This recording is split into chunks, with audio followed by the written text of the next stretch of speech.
Good morning, America. For our viewers in the West, overnight major cuts at the Department of Education, 20 million on alert in Southern California, and the dedicated young women taking over our studio this morning. Overnight, new tariffs on steel and aluminum taking effect as the president's trade war ramps up. Do you think there will be a recession? I don't see it at all. I think this country is going to boom.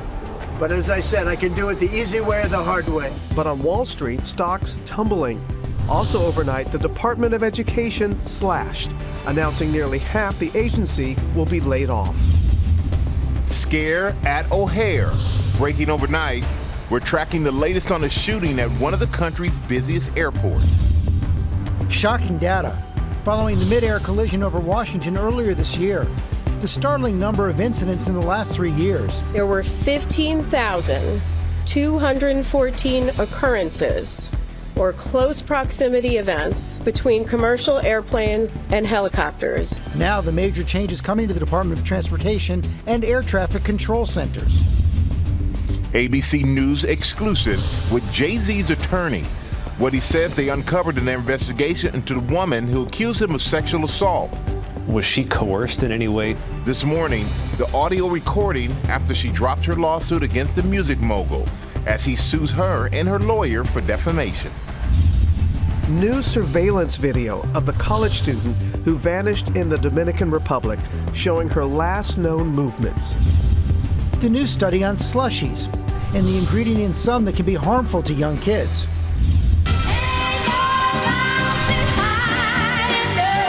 Ain't nothing stopping these super students.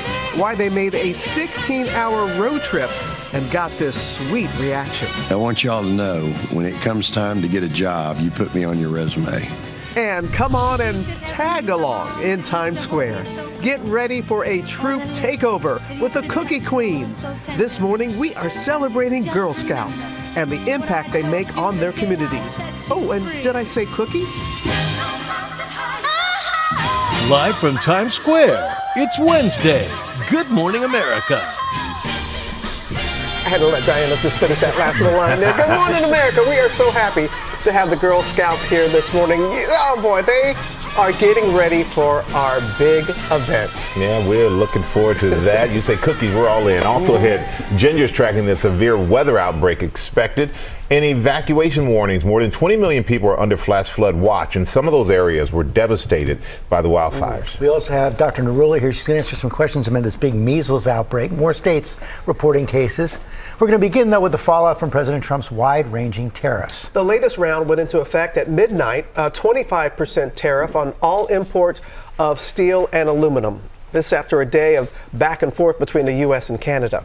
Our chief White House correspondent, Mary Bruce, has the latest for us. Good morning, Mary. Robin, good morning. Well, overnight, the president's 25% tariffs on aluminum and steel going into effect after another chaotic day of escalations and retreats. This roller coaster of a trade war is leaving markets reeling and Americans feeling the uncertainty. This morning, as the president ups his trade war, Trump dismissing the turmoil his words and actions are causing on Wall Street. Stocks Tuesday tumbling nearly 500 points. So, Mr. President, when you look at the market selling off, that didn't concern you, and Nope, where do you see it doesn't going? concern me. I think some people are going to make great deals by buying stocks and bonds and all the things they're buying. Just days after refusing to rule out a recession, Trump now changing his tune. Do you think there will be a recession? I don't see it at all. I think this country is going to boom. But as I said, I can do it the easy way or the hard way.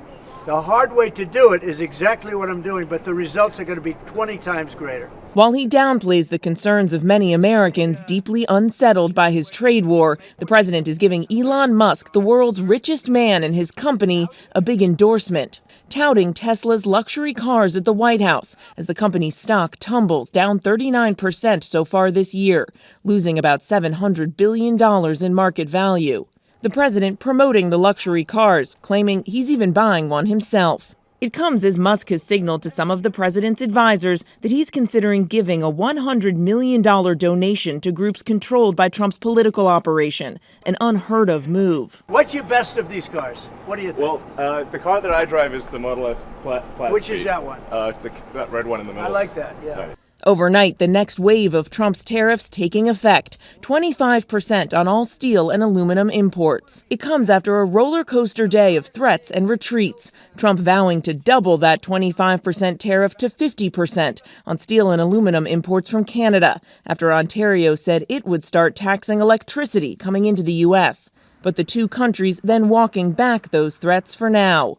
Ontario's leader putting the blame squarely on the president. Assembly plants will shut down because they won't have the aluminum, or they'll be paying twice, 3 times as much. This is absolute chaos created by one person, and that's Donald Trump. The U.S. steel industry is welcoming the latest round of tariffs. Danny Meeks' company, Greenwave Technology Solutions, operates 13 metal recycling facilities and supplies steel mills. He says the higher the tariff, the better the business. With these tariffs, the revenues will increase 15 to 20%.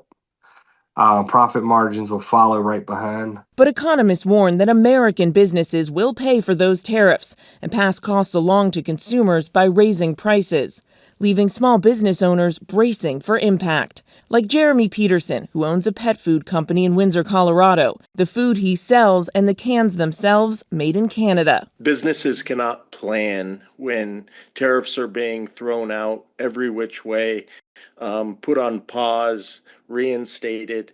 It's impossible to plan, and it's hurting our relationships with our trading partners. Democrats are sounding the alarm. What he should be doing is going in and seeing the effects of these tariffs on our farmers and our ranchers, on small businesses, on manufacturing, and on regular people.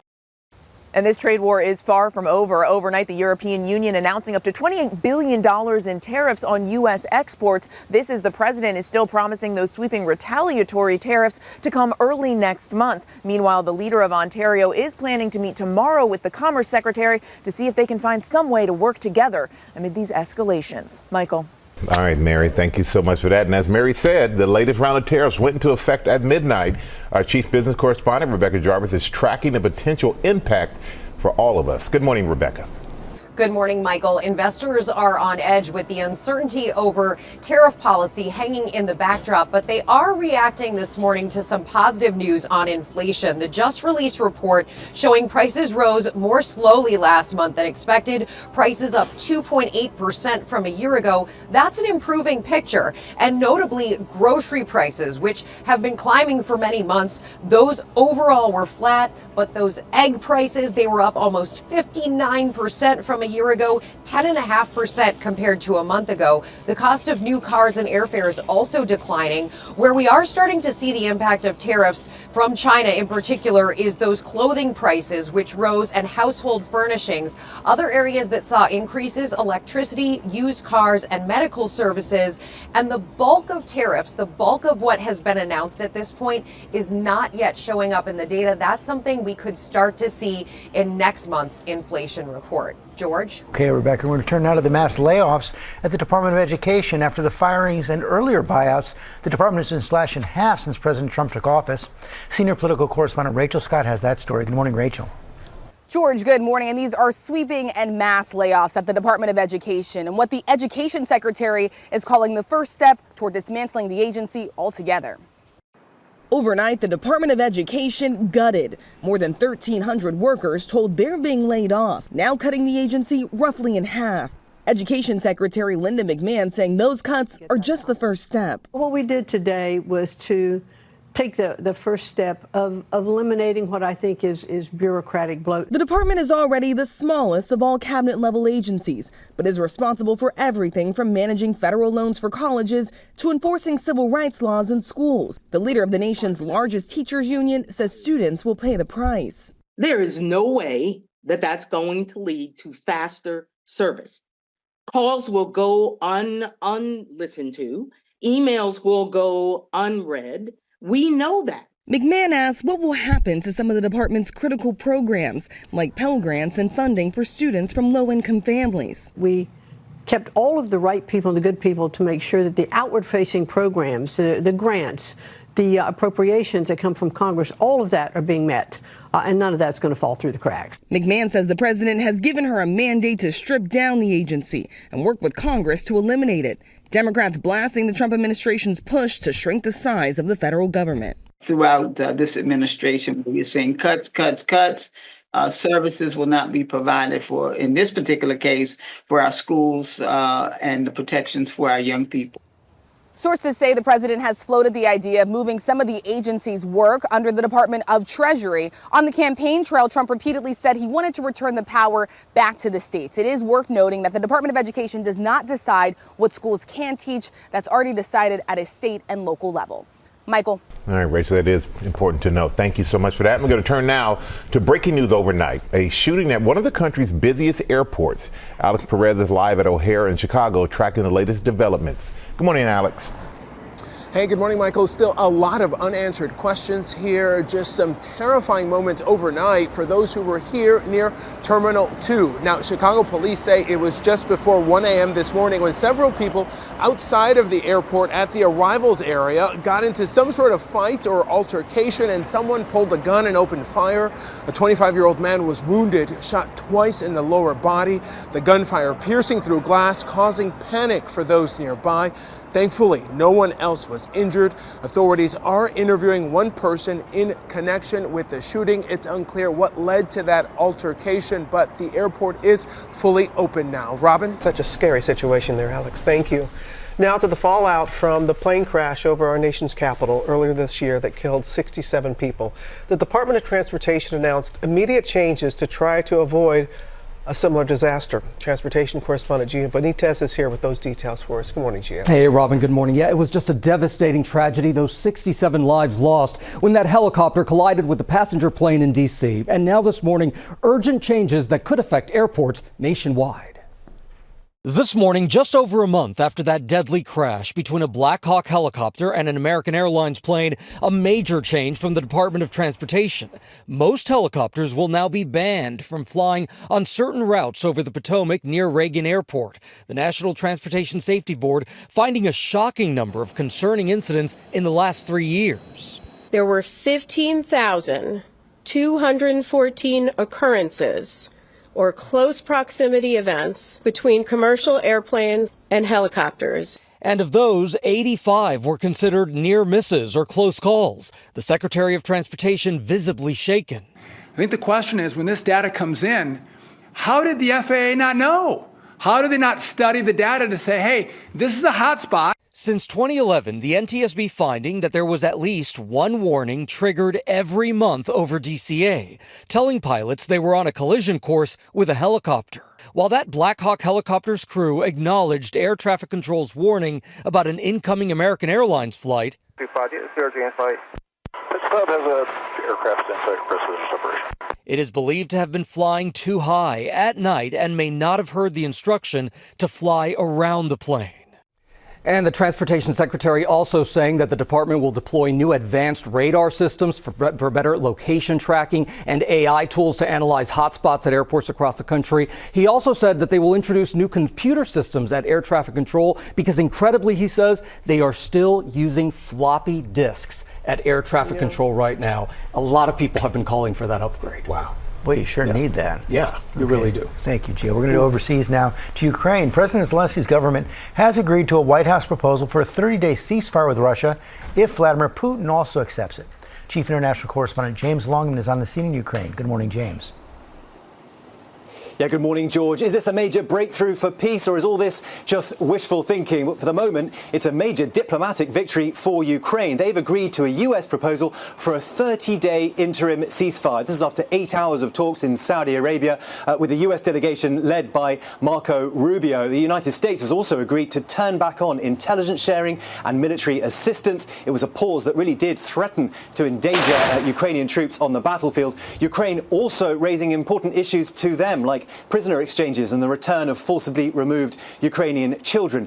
But the big caveat here, Russia was not involved, and we do not know how Vladimir Putin is going to respond to all this. We know that he's ruled out ceasefires multiple times in the past. His plan is to hold on to the some 20% of Ukrainian territory that he currently occupies. That's about the same size as Louisiana. So diplomacy will begin in earnest this week. The Kremlin this morning saying they're going to scrutinize these plans. They're open to conversations with US officials. Also, Steve Witkoff, the special envoy, he will travel to Russia this week, maybe for a conversation with Vladimir Putin, try to get him to agree. There might even be a phone call between Donald Trump and Vladimir Putin this week. But Donald Trump says it's his special relationship that means that he can get a deal done. That is about to get tested. Robin? That it is. All right, James, thanks.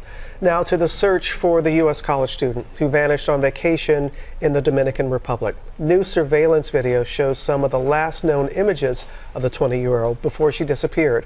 Ariel Reshef is there in the Dominican Republic for us. This morning, new security camera video capturing the last known movements of missing University of Pittsburgh student Sodiksha Konanki. In this footage taken at the Punta Cana resort where she was staying, Konanki is seen headed to the beach with friends around 4 a.m. after visiting a nightclub in their hotel. Roughly 2 hours later, the rest of the group seen walking back to their rooms without Konanki. Authorities say she stayed behind with a man in his 20s who later told them they went into the water together and got slammed by a large wave. He says he then fell asleep on the beach. The surveillance video is quite important because what it does is it provides a timeline of who was where and when for law enforcement, so that way they can retrace the steps and find out exactly what happened to her. Hotel surveillance video catching him shortly before 9 a.m. heading back to his room. Konanki nowhere in sight. What do you believe happened to this college student? I spoke to Diego Pasquera of the Dominican Republic National Police, who told me they are scouring CCTV cameras as well as interviewing her friends and the workers at the hotel for any clues. Law enforcement is really going to be seeking to understand the circumstances by which she disappeared. So they're going to be looking into everything from her mental state, whether or not there were any outside influences such as drugs or alcohol that may have been introduced.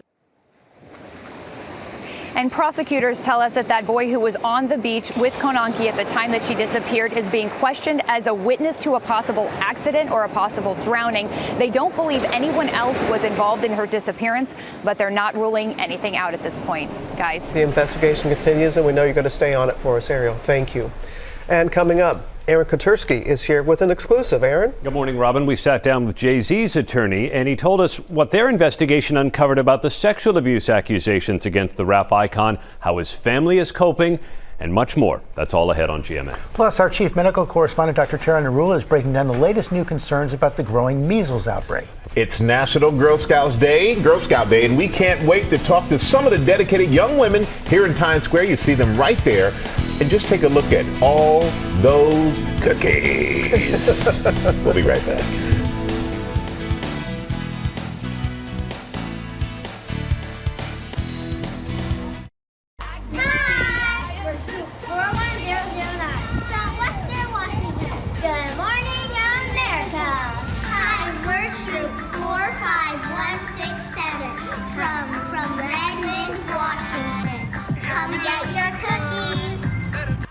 Their voices, those little voices, back here in GMA. It is National Girl Scout Day. These young girls all across the country and right here in Times Square helping us celebrate this sisterhood. And we have some wonderful stories that will exemplify what it really means to be a Girl Scout, and that is coming up. A lot of cuteness on the floor today. First new at 7:30, the U.S. Coast Guard has joined the investigation into the collision Monday of a container ship and a U.S. flagged oil tanker off the English coast. The master of the Portuguese container ship has been arrested on suspicion of gross negligence manslaughter. One of the ship's crew members is missing, believed to be dead. Also, there's some big changes for one of the largest airlines in the U.S. Southwest was famous for their bags fly free policy, but now you'll only get free bags if you're a top-tier customer.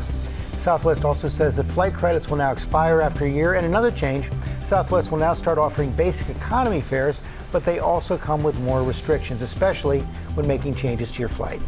Also, Tiger Woods announced he underwent surgery Tuesday for a ruptured Achilles tendon. Woods has not played in a PGA tournament since last July, and he expects to make a full recovery. And this morning, we are remembering my friend and former Milwaukee Bucks player, Junior Brisman, who passed away Tuesday. Brisman was a beloved player who became a very successful businessman after his career, building a fast food empire, as well as buying Ebony and Jet magazines. But last year, he became part owner of the Milwaukee Bucks, the team where he got his start. And Brisman suffered a medical emergency after reportedly speculating that he was having a heart attack. Junior Brisman was 71 years old. What an incredible guy he was. Went on to become a billionaire, but in that brought people with him. And it made people feel included. In Kentucky Derby, he would take minorities, so they got a chance to see another side of life. He was a good man. Yeah. Good man. Now to an ABC News exclusive interview with Jay-Z's attorney, as the hip-hop superstar is now suing a woman for defamation, saying she falsely accused him of assault. Senior investigative correspondent Aaron Katersi spoke with him. Good morning, Aaron. Good morning, George. The woman who accused Jay-Z of sexual assault has already dropped her lawsuit. But now, for the first time, you're going to hear the story behind the bombshell accusation that has since been withdrawn. Jay-Z's lawyer says it should put to rest any doubt about his innocence. This morning, the woman who said she was 13 when Sean Jay-Z Carter and Sean Diddy Combs sexually assaulted her after the 2000 MTV Video Music Awards is heard talking to private investigators about her claim and agreeing that Jay-Z did not assault her. But Jay-Z you're saying he was definitely there? But he had no part in it, or he was just... He was there. He was just there, but he didn't have anything to do with any sexual acts towards you. It was strictly, yeah. The woman is also heard saying her lawyer put her up to suing one of the world's most recognizable stars. He was the one that kind of pushed me towards going forward with him. With Jay-Z? Busby did? Yeah. Do you know why? No. ABC News exclusively obtained a minute-long excerpt of the recording made days after the woman, identified as Jane Doe, permanently dropped her lawsuit against both Carter and Combs last month. The people around Mr. Carter wanted to know what happened behind closed doors. And so they asked for her to be interviewed. The interview occurred, and the tape speaks for itself. She says, in no uncertain terms, Mr. Carter did not do this. It is effectively a lie. And the only reason Mr. Carter is even involved in this is because she was pushed to involve him, pushed to include him by a lawyer. The accuser's lawyer, Tony Busby, called it a blatant lie that he pushed Jane Doe to sue Jay-Z. And he sent us this recording of a phone call with his client. They say that they have you on tape denying that Jay-Z assaulted you. Is that true? No. They don't. I've never said that. Okay. They also say that you told them, and they have it on tape, that I, Tony Busby, told you to came up with this plan and told you to say that Jay-Z assaulted you so you would get more money. No. Jane Doe said in a court filing, although I ultimately chose not to pursue them, I stand by my claims. She says in a sworn declaration that she felt intimidated and terrified at being confronted by these two individuals on my doorstep. Was she coerced in any way? Of course not. They did not coerce her, promise, or threaten her in any way, shape, or form. She voluntarily met and spoke to them, and she told them her truth, which was, under no circumstances did Mr. Carter do this. And number two, the only reason he's even involved in this is she was pushed to introduce him by a lawyer. Does your client know Jane Doe? No. Ever met her? No, Mr. Carter doesn't know Jane Doe, never met Jane Doe. There's no truth to any of this. Wanna box me in, but somehow I beat them charges like Rocky. One of the world's best-selling artists with more than 140 million albums sold, Jay-Z is also husband to Beyonce and a father of 3. Like we from Lagos, man, some Musa reincarnated. We on our levels, that's He vehemently denied the allegations at the outset. He spoke about the painful impact that they had, especially on his kids. How as a father, has he tried to handle this? It's tough to hear a false lie said about you, spread through the internet, and affecting your children. It's tough on him. It's tough on anybody. But what he does is he proves himself innocent. Today is hopefully the final chapter in that, and then they're going to move forward. That's what Jay does. Jay-Z is now suing Jane Doe and her lawyer for defamation. Why not let it lie? The case is gone. The truth had to fully come out. This person cannot be allowed to sort of hide from the reality that this was a false accusation. While the accuser's lawsuit against Jay-Z and Sean Combs was dismissed, Combs still faces a number of other civil claims from other accusers, which he denies. And on Friday, guys, Combs is due in court to plead not guilty to a new indictment in his federal case. So many of the indictments he's facing, Combs is. Yep. All right. Thank Thank you so much. Thanks, guys. Now, with new concerns about the growing measles outbreak, with cases spreading to more states, Eva Pilgrim is here with the story. Good morning, Eva. Good morning, Michael. Measles is incredibly contagious. In fact, it's contagious 4 days before you even show symptoms, and that has health officials on high alert as more cases pop up all over the country. New concerns this morning about the growing measles outbreak as states in the Northeast see their first cases, while in the South, the outbreak spreads. 2 new cases in Oklahoma now potentially linked to hundreds across Texas and New Mexico. When you get a large number of unvaccinated individuals with something as contagious as measles, it can spread very quickly. So far, 15 states from Alaska to California, Florida, and New York are reporting cases. The hardest hit, Texas, where there are now 223 cases, 29 hospitalized. Doctors there now recommending children as young as 6 months old get vaccinated instead of waiting until they're 1. This as the father of the first child to die from measles in the U.S. in a decade, telling The Atlantic his 6-year-old daughter had been sick for 3 weeks, saying she just kept getting sicker and sicker, and the doctors put her on a ventilator. And then it was worse, very bad. His daughter died from pneumonia, a common complication seen in severe measles cases. Overnight, Health and Human Services Secretary Robert F. Kennedy Jr. saying he met with the family and is making sure anyone who wants a measles vaccine in Texas can get it. And we will make sure of that. And what we need to do is give them the best information and encourage them to vaccinate. Kennedy, a known vaccine skeptic, also spreading unsubstantiated claims about the shot's side effects and its effectiveness. And for those who get the vaccine at 6 months, they will still need to get 2 additional shots to be fully protected, following that traditional shot schedule at 12 to 15 months and a final dose when they're 4 to 6 years old. Robin. All right, Eva, our thanks to you. We're going to bring in our chief medical correspondent, Dr. Tara Narula. You heard in Eva's report there in that hard-hit area, the doctors are suggesting the vaccination be at 6 months instead of a year. Can you break that down for us? Absolutely. So there's no official guidance from the CDC on what to do during outbreaks like this, but they really leave it up to those local public health departments. And this is something that we see, a recommendation for earlier vaccination sometimes for infants. We know that we do this in the setting of babies traveling abroad internationally. We will vaccinate them at 6 months. So it is safe to do that. Before 6 months, they presumably have antibodies from the mom if the mom had been vaccinated before pregnancy. So that's important to point out. And then also at 12 months, it's also important to know for parents that you can give that second shot even a month after, as early as a month after, if parents decide to do that. And they can talk to their healthcare provider about that. That's good to know. Yes. And they should talk to their provider about that. Absolutely. Because everything's different. Spring break, right around Lots the of corner, a lot of traveling. So what are your recommendations here? Again, really good to talk to your pediatrician to make sure kids are up to date. Do you want to give them that extra dose if they may not be? And also to look at the map. The CDC has a map. You can go online and see where are the outbreaks happening internationally? Where are they happening in the States? Do I want to take that chance? For example, if I have a baby who's under 12 months old, maybe I want to defer and travel somewhere else. But always good to talk to your provider about that. All right. Well, we're going to talk to you in our next hour because something about slushies. Slushies. The parents need to know about this one. Slushies. I love a slushie. I know. All right. Thank you so much. But now with our play of the day, and we're going to call it a slam dunk job reference, Lara? Yes, indeed. That's perfectly said, Robin. Good morning, everybody. So student journalists don't always get the props they deserve. Watch, though, as the University of Texas women's basketball head coach Vic Schaefer honors 3 students who drove 16 hours all the way from Austin, Texas to Greenville, South Carolina to report on their Longhorns playing in the SEC championships. Check it out.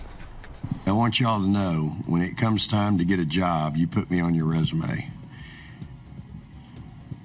That's really unique. And I'm proud that you guys are here, and I'm proud that you take enough pride in your job that you would do that, because you don't have to do that. And I think people need to know that. So thank you for being here. Amazing. Yeah. The 3 students all work for the Daily Texan. That's the UT student newspaper. Zach Davis, Anna Ambrose are their writers, and Charlie Parthe-Mueller, he's a photographer.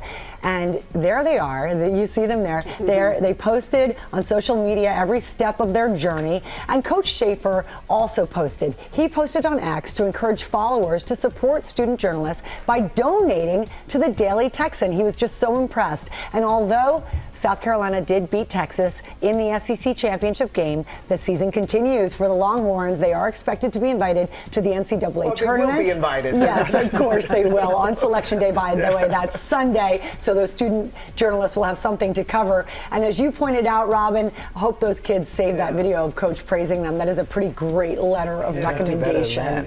Nothing better than that. I know Coach Schaefer from his days at Mississippi State. He's a good guy. Of course you do. Yeah. All right, Lara. Coming up, we're celebrating National Girl Scout Day. All morning long, we have some incredible young girls and young women here with us in Times Square. They're selling their cookies. Yes. And telling us about being... Good morning, America. It's 8 a.m. overnight. New tariffs on steel and aluminum take effect as the president's trade war ramps up. The new study on slushies and the ingredient in some that can be harmful to young kids. This morning, what Billy Joel just announced about his health and his tour, and what the Piano Man is saying about getting back on the stage. And get ready for a Girl Scout takeover. Good morning, America. Good morning, America. Good morning, America. We're celebrating National Girl Scout Day around the country, with troops taking over Times Square. And of course, they have cookies. Did I say cookies? How the organization has shaped the lives of so many, myself included. And look who's saying, Good morning, America! Live from Times Square, it's Wednesday. Good morning, America. We are having a good time celebrating National Girl Scout Day with our Girl Scout takeover. There are nearly 2 million members, and many of our GMA team, they grew up in the Girl Scouts, or they have young daughters that are currently in Girl Scouts. But I loved all the pictures that were sent in. We put out a call to the staff, and they sent in these beautiful pictures. That's awesome to see. And this morning we have some troops here joining us in Times Square. Girl Scout cookie season is in full swing, and we're all for it. So we're helping them sell cookies. Look at that Girl Scout right there. We're helping them sell cookies. You can buy some of your own to support your local troop. Just scan the QR code on the screen at any time. A lot of great energy in the studio today. Yeah. We're going to begin with the news breaking at 8 right now. We start with the latest round of tariffs that went into effect at midnight, a 25% tariff on all imports of steel and aluminum after a day of back and forth between the U.S. and Canada. I'm going to go back to our chief White House correspondent, Mary Bruce. Good morning, Mary. George, good morning again. Well, overnight, the president's 25% tariffs on steel and aluminum going into effect after another chaotic day of escalations and retreats. The president's roller coaster trade war is sending markets reeling and Americans feeling the uncertainty. And this morning, this trade war is far from over. Canada just responding with 25% reciprocal tariffs on $20 billion of U.S. exports, including steel and aluminum, but also other products like computers, sports equipment, and cast iron products. The European Union also responding overnight with roughly $28 billion in tariffs on U.S. exports. But the president is dismissing this turmoil. The White House saying this is just a, quote, period of economic transition. The president insists he bears no responsibility for the uncertainty we're seeing in the markets. He is, though, changing his tune after declining to rule out a recession. He now says he doesn't see that at all. And after several rounds of on-again, off-again threats and retreats with Canada, the leader of Ontario now meeting tomorrow with the Commerce Secretary to see if they can find a way to work together going forward. Robin. All right, Mary, our thanks to you. We're going to bring in our chief business correspondent, Rebecca Jarvis, again, tracking the potential impact for Americans and more inflation concerns this morning. Good morning again, Rebecca. Good morning, Robin. Nice to see you again. And this is still a very volatile market with tariffs hanging in the backdrop. But we just received some very positive news on inflation, showing prices rose more slowly last month than expected. Prices up 2.8% from a year ago. They're still going up, but they're improving. And notably, grocery prices, which have been going up at least for the last 7 months, were flat. They didn't go up last month. The cost of cars and airfares also declined from the previous month. Where we are starting to see some of the impact of tariffs, in particular tariffs on China, is in clothing prices, which were up, and household furnishings. Other areas that saw increases in prices last month: electricity, used cars, and medical services, and shelter costs continue to be pressure on Americans and their budgets. The report, though, makes a Fed rate cut much less likely when they meet next week, because it puts inflation, which had been going up so rapidly, in a place that's more manageable. And the Federal Reserve in this environment is much less likely to cut, meaning those credit card and mortgages stay about where they are. Michael? We're going to go to the new arrest in an alleged campus hazing death. 3 people have been charged in connection with the death last month of a Southern University and A&M college student. Our Whit Johnson joins us with more. Good morning, Whit. Michael, good morning to you. Authorities were first alerted to this case when a group of men dropped off an unresponsive Caleb Wilson at the hospital. The men claimed Wilson collapsed while playing basketball, but police say that story was not true, and now 3 suspects are in custody, accused of a hazing ritual that turned deadly. This morning, 2 more arrests in connection with the alleged hazing death of Southern University student Caleb Wilson. 28-year-old Isaiah Smith is facing 1 count of criminal hazing. Smith was allegedly serving as the Dean of Pledges for the fraternity Omega Psi Phi.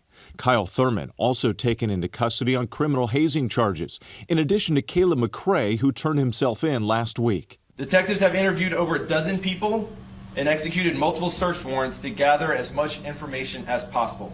According to the arrest affidavit, the vehicle that dropped off Wilson at the hospital was registered to Smith, and Smith was seen on surveillance video removing an unresponsive Wilson from his vehicle. Earlier that night, police say Wilson and 8 other pledges arrived at this warehouse where they changed into gray sweatsuits and stood in a line and were each punched 4 times with boxing gloves by at least 3 individuals, now identified by police as Smith, Thurman, and McCrae. Police say Wilson collapsed to the floor, becoming unresponsive, and a pair of black boxing gloves later discovered at the scene. Caleb Wilson died as the direct result of a hazing incident where he was punched in the chest multiple times. Wilson was a mechanical engineering student at the historically black university and avid member of the school band called Human Jukebox. At a recent vigil, Wilson's grieving father, Corey, recalling his son's passion for music. Thank you all, the Human Jukebox. This is Caleb's life. He really loved the jukebox.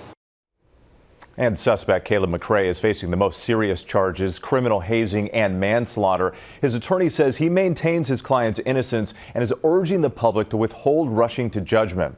Southern University called the death of Caleb Wilson a tremendous loss. A memorial is planned for Friday, guys. And we're thinking of Caleb's family. Yeah. All right, Whit, thank you. Coming up on our GMA morning menu, the ingredient in some slushies that could be harmful to young kids. Our chief medical correspondent, Dr. Tara Narula, is going to be back to break it down for you. Also ahead, our Women's History Month series, Pivot with Purpose, about changing course to find fulfillment. Well, this morning, the woman who turned a medical issue into a way to help others. Plus, Denzel Washington and Jake Gyllenhaal have just made Broadway history, and their production of Othello hasn't even opened yet. That's coming up in Pop News. Larry, you have some special guests? Like the most special guest, White Lotus star Natasha Rothwell is with us. She happens to be a former Girl Scout like myself, and we are buying cookies from Troop 2849. Thank you, ladies. I'm going to give you a big 20 there. I'm going to take some Thin Mints. Oh, I see what your favorite is. You guys can celebrate your local troop. Just scan the QR code on screen. Buy a box, buy 2, buy 12. We have much more with the Girl Scouts and with Natasha, all about White Lotus. Coming up right here on Good Morning America.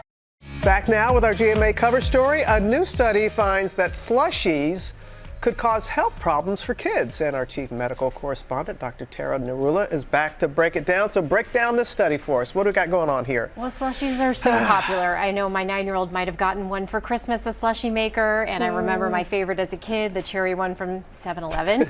And they're all made differently. So some have sugar and some are sugar-free. So we're talking about the ones that are sugar-free, which may have an additive in it called glycerol. Now, glycerol is generally recognized as safe by the FDA. It's put in things like food, cosmetics, and medicines. In this small study, it was a case report of a series of about 21 kids from the UK and Ireland that basically drank those sugar-free slushies with glycerol. And they developed, these kids were ages 2 to 6, they developed something called glycerol intoxication syndrome. It occurred about an hour after drinking it, and it resulted in decreased consciousness, low potassium, low blood sugar, and some elevated acid in the blood. Now, it's because of what happened there that the Food Standard Agency in the UK actually issued guidance saying that kids under 4 should not drink these glycerol sugar-free slushies, and kids under 10 should not have more than 1. Well, this is very alarming.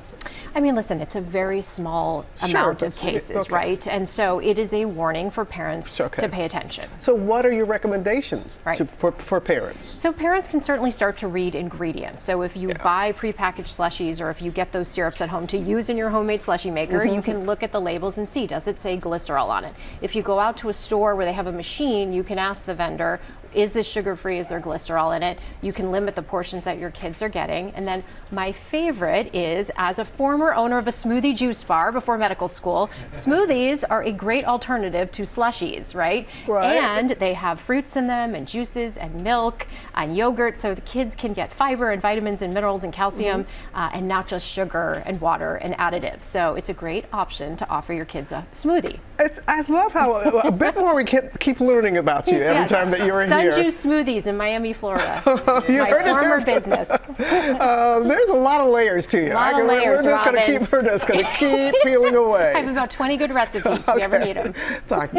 Thank you so much, Dr. Really appreciate it. Michael. All right, Robert, thank you both for that. And now to our new series for Women's History Month. It's called Pivot with Purpose, celebrating women who have changed the course of their lives to make a big difference in their communities. And this morning, how an unexpected diagnosis inspired life-changing action. It was difficult to kind of process that I was experiencing something that was a serious issue for women, but a specifically difficult issue for Black women. At 27 years old, Kalila Harris noticed huge changes in her body. What were your symptoms? Extremely heavy bleeding. I developed anemia, extreme fatigue and drowsiness. I felt sick often. My stomach was protruding. Unsure of what was happening, she spent months monitoring her symptoms. Eventually, Harris was diagnosed with uterine fibroids, which are non-cancerous tumors made of muscle and connective tissue that grow in or on the wall of the uterus. Studies have shown that 20 to 80% of women will develop fibroids by the time they turn 50 years old and are more common in Black women. You said, quote, you felt left in the dark. Yes, I was just like, what do I do next? In 2023, doctors surgically removed Harris's fibroids, but left her with thousands of dollars in medical bills. What did you think when you saw these bills? I thought to myself, I'm like, wait a minute. If this disproportionately affects Black women, if Black women are dealing with economic barriers, what are Black women's options? I am personally somebody who was impacted by uterine fibroids. Wanting to demystify the diagnosis and help ease economic barriers for Black women, Harris teamed up with her friend Yasmin Griffiths, a medical student, to create a nonprofit organization called The Beauty of Our Wellness. How'd you come up with the name? We organize arts and wellness-related events to raise awareness and raise money. You opened up a dialogue about women's health in your communities as well. Learning about your body is so important to be able to have agency over it and be able to really make decisions that matter. So one of the first things we wanted to do was plan a luncheon, and we wanted to highlight women's stories who are dealing with uterine fibroids, but we also wanted to highlight experts in the field. People across all ages felt so excited to be in a space where they could talk about their bodies and talk about their experiences and things that they might not have had the opportunity to talk about before. And I know you set up a fund to help women. So we offer $500 micro grants to all successful applicants based in the DMV, so DC, Maryland, and Virginia. Raising awareness is wonderful, but without solutions, you're kind of causing hysteria. Look at something, you're making a solution. You're not waiting on anybody to get it done. I really love and respect that. Thank you.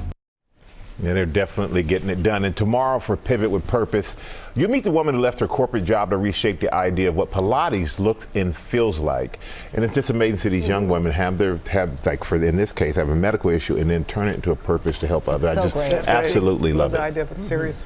Yep. And now it's time for some pop news, Yeah, Lara. let's do it. Lots to talk about this morning. Good morning to you all. We're going to sing us a song. You're the piano man. But we will have to wait for a little bit for that to happen. Billy Joel announcing overnight he is postponing his current tour for 4 months to recover from a surgery for an undisclosed medical condition. Joel shared the news with his fans on Instagram, writing, "While I regret postponing any shows, my health must come first." Good for you, Billy. I look forward to getting back on stage and sharing the joy of live music with our amazing fans. Thank you for understanding. 8 shows are being postponed, but Billy says he'll be fine. He expects to be back on tour by summer. His first show will be in Pittsburgh, July 5th. And he's doing a show here at Yankee Stadium with Rod Stewart. That's July 18th and not expected to be affected by Billy's recovery. We do wish you the very best, Piano Man. Now to a smart comedy coming back, Jean Smart and the cast of the award-winning show Hacks. They have released their first trailer for the highly anticipated 4th season. Here's a look. Blackmail on day 1? Not good. She's been doing this for 50 years. You're not gonna beat her at her own game. Nobody beats Deborah. This is a big moment for you. But you gotta dance with the one who brought you. Nobody beats Deborah. That trailer giving us a glimpse of the fallout from season 3 after that finale left us speechless. Show creators Paul Downs and Lucia Agnello teasing the new season, saying the table is set and the stakes are high. Jean Smart told me after her Emmy win that Carol Burnett, guys, will be a guest on this coming season. That's very exciting. The new season drops on April 10th. Cannot wait. Shortly after that, Jean Smart will be making her return to Broadway. So excited. Jean, come on over here. We're right across the street. She will be on the Great White Way this summer for a one-woman show. It's a 12-week run. The show's called Call Me Izzy. Previews start May 24th. We're here for you, Jean, anytime you want to visit. Absolutely. So happy for her. Yeah. Yes, she's a great lady. Yes, the show is brilliant. Paul is an incredible writer. And you know, he also plays the manager. Yeah, he's fantastic. So, as you can tell, we hate the show. Speaking of Broadway, we have some Broadway history on our hands. Othello, starring Denzel Washington and Jake Gyllenhaal, has just broken the record for the highest weekly gross for a Broadway play. And guys, it hasn't even officially opened. The show has raked in over $2.8 million for 8 performances during its second week of previews at the Barrymore Theater here in Times Square. The latest take on Shakespeare's tragedy beat out the previous record that was held by Harry Potter and the Cursed Child that grossed a bit over $2.7 million back in December 2023. This show marks a return to Broadway for both Washington and Gyllenhaal. Washington, though, really returning to his roots with this one. He first played Othello on stage at Fordham University 48 years ago. He was just a kid, 22 years old. Wow. Othello will open Sunday, March 23rd. It will run through June 8th. Try to get tickets if you can. It looks like it's incredible. All right. Finally, everybody, a little baby animal is always on the plate, for me at least. Here's Mika. Yeah, she was just given that name after a public naming contest at a zoo in Germany. I couldn't resist. The 4.5-month-old polar bear is part of a conservation program to create a genetic reserve in zoos for the endangered species. Welcome, Nika. Come visit anytime as well. How do you find all these stories with these little I'm babies? very busy with my research team. Thank you, Marilyn. We are celebrating Sleep Week all week on GMA, even though we're getting a lack of it. And Tori Johnson is back with deals and steals on products from small businesses to help you catch those Z's that you need. Good morning, Tori. Good morning. You ready to I'm ready. Sweat less, sleep better? That's the promise of Cozy House here. And we've got a really nice assortment of their sheets. What you're touching here is their quilted blanket, which is, that quilted blanket, by the way, is a really great deal because you get the quilt plus some shams, $35 to $45 on that one. That's just, I gotta give that a special shout out because the quilt's fabulous. But the sheets are, they're special fabric. It's a bamboo viscose fabric, so it's very cooling, and it's also going to be temperature regulating, so you just sleep more comfortably. In the sheets, we've got 13 different colors in all of the sizes. Phenomenal prices. These start at $29. Everything's 50% off. A lot of variety of colors. There we go.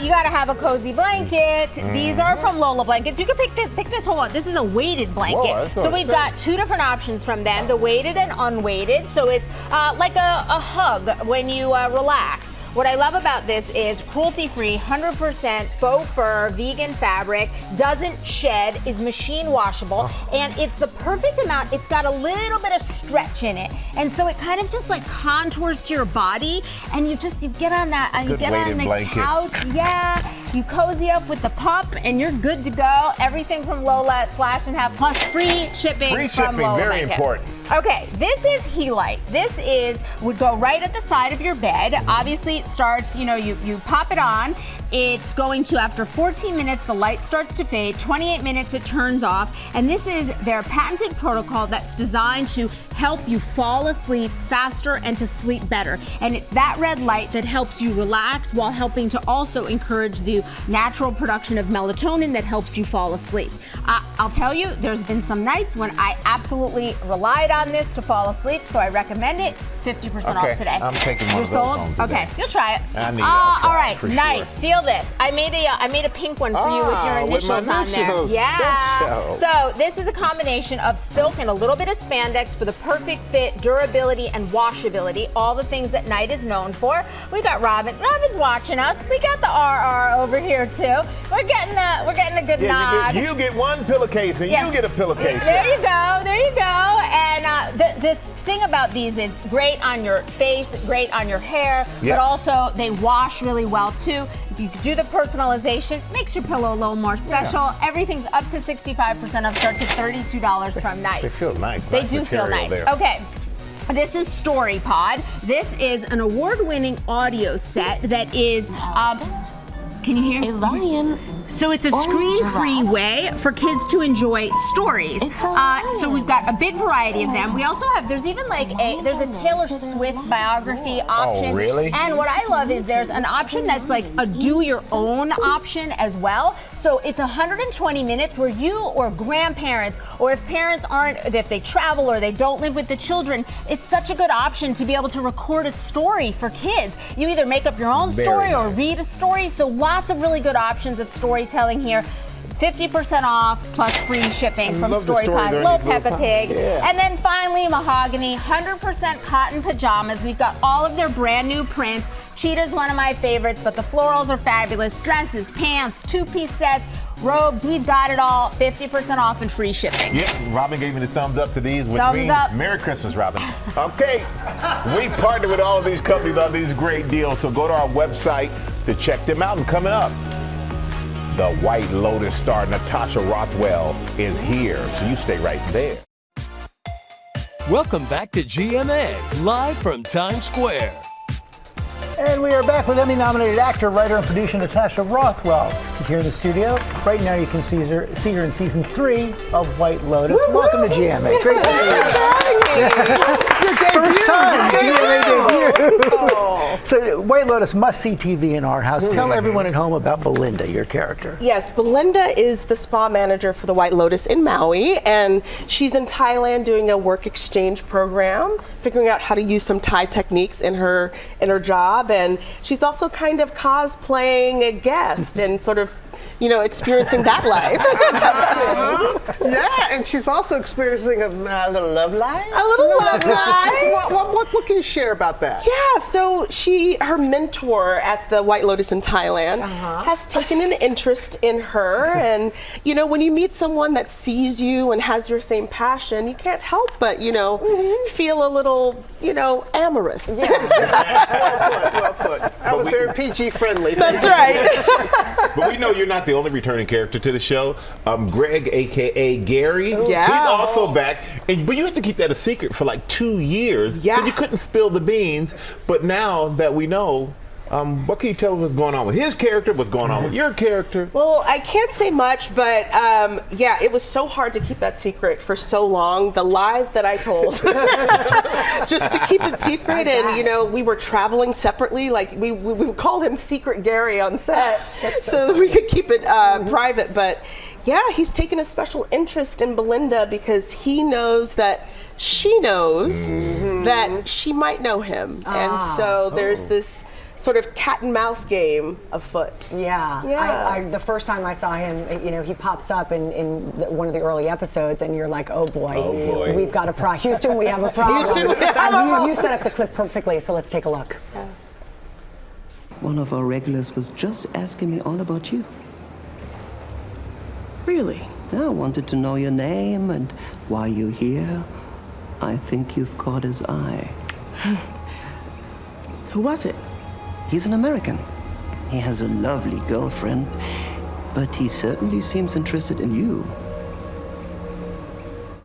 Those eyes. Belinda does not look pleased. No, she's very concerned. I think, he's asking about her, so she's wanting to make sure that she's safe. Yeah. You know, it's scary to have him know. Yeah. You know. Really scary. Also scary, Walton Goggins, one of your colleagues on the show, who's so good in the show. He's so he good. just told Jimmy Kimmel he actually got bit by a snake while filming there. Yeah. Like, did you guys experience? I mean, your character, I know, is like, no monkeys, no snakes. It was a little bit too much wildlife for my taste. I appreciate nature from a distance. Yeah. And there was a lot of snakes, a lot of lizards, toads. We would have to, we had elephants interrupting takes. Oh my gosh.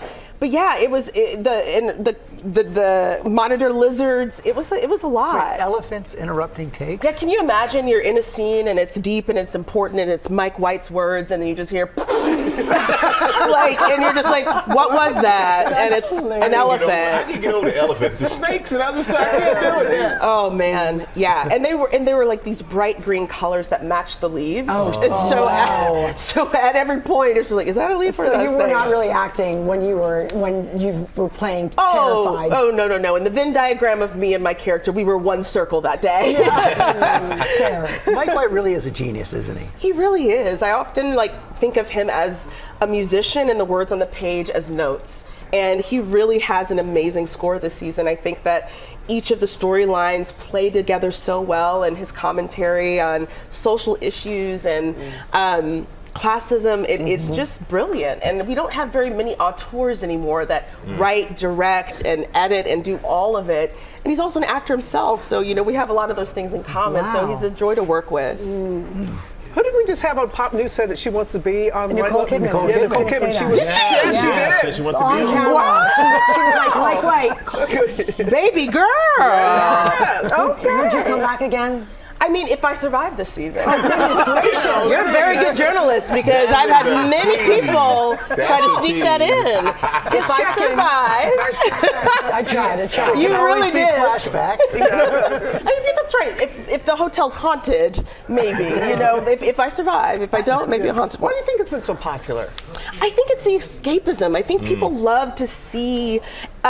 Also, just really privileged people have really bad days, I think there's a little schadenfreude where you're just like, okay, everyone has a bad day and has things they need to work on. And yeah, it's beautiful costumes and just see it brings these cities that we go to and these countries we go to alive, which is really cool. That's true. Thank you for coming in this morning. Yeah, great to have you. So many questions. Sundays at HBO and Max. We are celebrating National Girl Scout Day with our great Girl Scout takeover. I was a brownie, Robin was a Girl Scout, and many of you out there on our GMA team have been part of this incredible sisterhood. And this morning, we are joined by troops from across the country, including girls from New York and New Jersey, who are selling cookies right here in the studio. Guys, thank you for being here. Yes. So for being here today, we're giving fun each of these patches. girls a fun patch to add to their collection. As I understand it, the fun patches go on the back. Right? The business in the front and the fun goes in the back. These are our Good Morning America fun patches. Each of you will get one. And guys, you can support your local troop this morning and buy cookies right from your home. Just scan that QR code on your screen. It is so worth it in every way. Now, and their field trip, it is here this morning and includes a behind-the-scenes tour of our studio, along with a Q&A from our own lifestyle contributor, Lori Bergamato.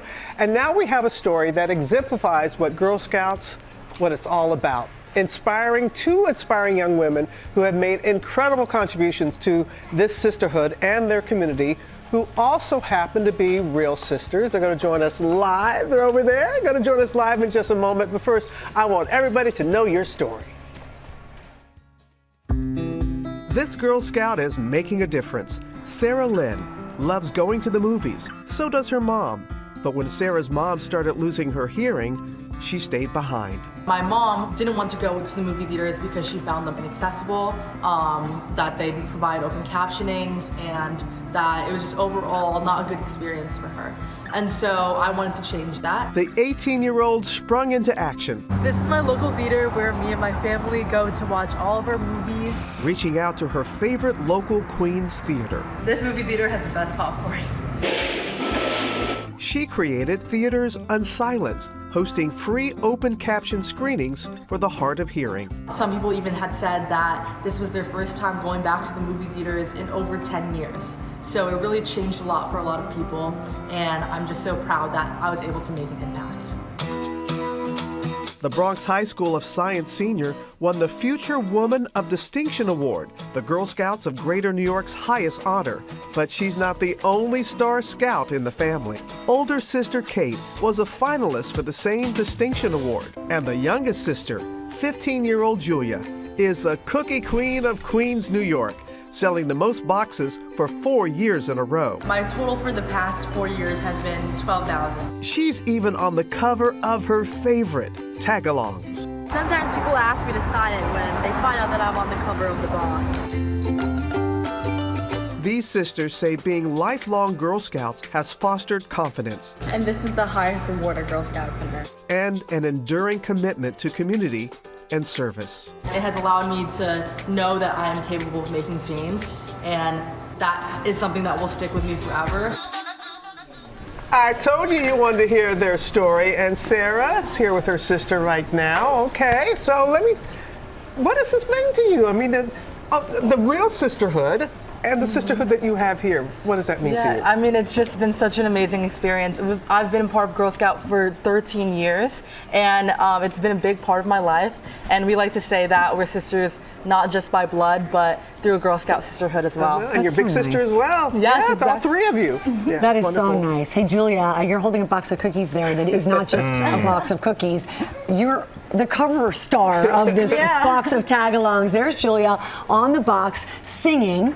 And what does that mean to you to be featured on Michael's favorite cookie box? Yeah, so being featured on the tagalongs box was such an amazing and surreal experience. I think that it really just showcases the hard work, perseverance, and dedication that goes into becoming one of New York City's top cookie sellers. And I really hope it just inspires other Girl Scouts to dream big and have great ambition, not only in their Girl Scout career, but day-to-day life as well. You're hired. Yes, I know. I mean, I may not be a Girl Scout, but it inspired me to eat them. Eat that cookie, I tell you that right now. Okay, we're so happy you're both here. And we have a surprise for both of you. Ooh. So Sarah, how about you take that? Okay, thank you. Open that up and read that to us. Read it, yes. Yeah. Ahoy, Sarah. In appreciation of your outstanding contribution to your community, Disney Cruise Line would like to send you and your sisters and your parents on a cruise. You will be sailing on the brand new Disney Destiny to the Bahamas.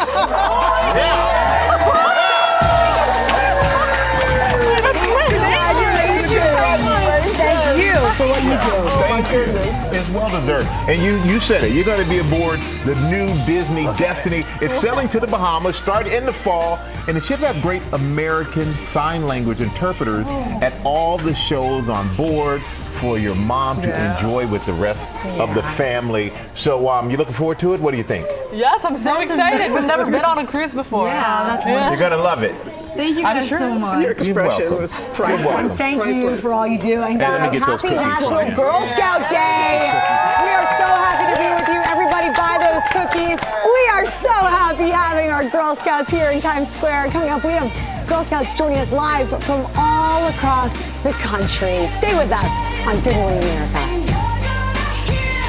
We are celebrating National Girl Scout Day with one troop selling cookies right here in Times Square. I already picked out 8 boxes. Yes, you did. Yes, I did. And right now we're joined by 3 Girl Scouts from different spots around the country. Please welcome Lila, Haley, and Ellen. Ladies, thank you very much for being with us this morning on GMA. And Lila, I'm going to start with you. You've been a Girl Scout for 13 years. Wow. And one of your goals has been to address the gender gap in engineering.